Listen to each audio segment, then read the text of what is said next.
Hey folks, welcome back to the program. Good evening. Strange thing happened today, the 13th of November, 2025. Approximately 160 Palestinian refugees touched down at OR Tambo International Airport in Joburg early this morning, following a so-called tumultuous journey marked by distress and uncertainty. That was reported in the media. They also claim that the flight was operated by Kenya Airways. Initially, it carried a group of about 100 Palestinians fleeing the conflict in Gaza. So where did the other 60 or 70 that came on the plane come from? Did they stop and pick up more Palestinians in other countries to bring them to South Africa? It's a fair question.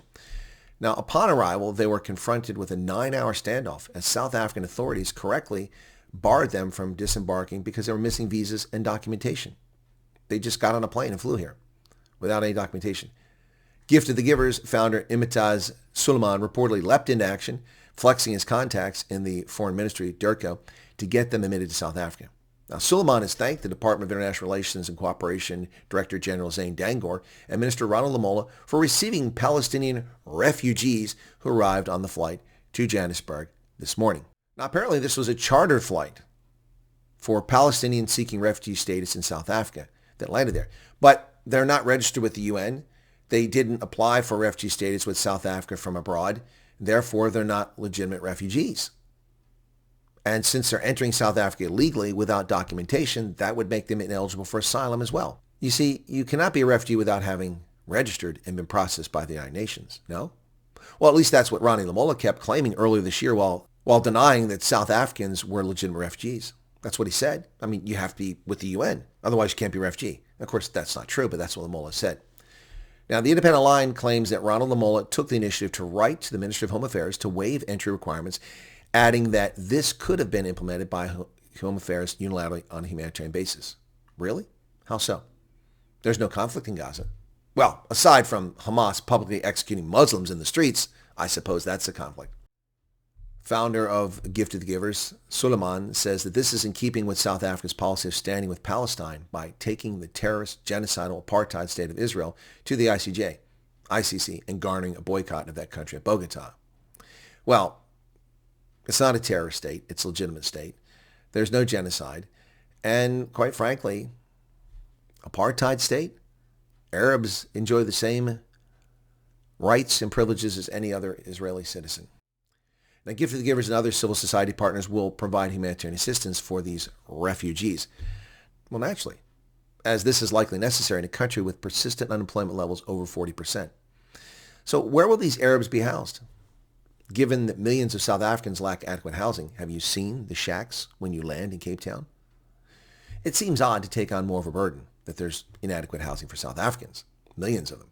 Cape Town, etc., a media site, claimed that the refugees who had fled a situation of dire threats and violence found themselves confined in a foreign land with worries of further bureaucratic hurdles clouding their next steps.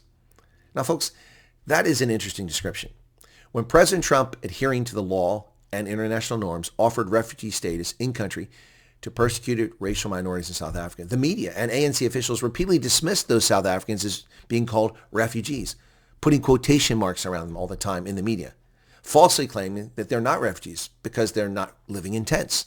They're not fleeing a war zone. And most importantly, the erroneous claim that they are not refugees because the UN did not call them refugees or process them.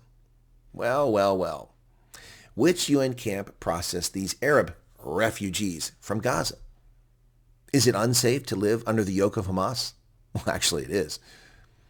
Folks, it is fascinating to see the extreme effort CNN, News 24, IOL, the Daily Maverick, and others go to in their effort to mislead the public, spreading incomplete stories and frequently propaganda about how only white Afrikaners or farmers are admitted to the U.S. under Trump, or how they are supposedly struggling with no food, dismissing them being refugees, when in fact they are legally refugees. Yet when an unauthorized plane load of Arabs from Gaza, ruled exclusively by Arabs, rocks up in South Africa, not having claimed refugee status anywhere or been processed by the United Nations, seeking shelter and succor in a country with insufficient and inadequate housing, 40% unemployment, and rampant violent crime, the government bends over backwards to allow them into the country, and the media magically forgets to include the description of these destination shoppers as refugees. Yet South Africans aren't considered refugees because it doesn't fit the narrative, because the media are carrying the water for a government that has created a situation in which people feel the need to flee from South Africa because they're being persecuted. just like many black South Africans tried to flee during the apartheid era. Isn't it interesting, the hypocrisy of the media? No documentation in many cases, insufficient documentation, arriving in a country on a chartered flight.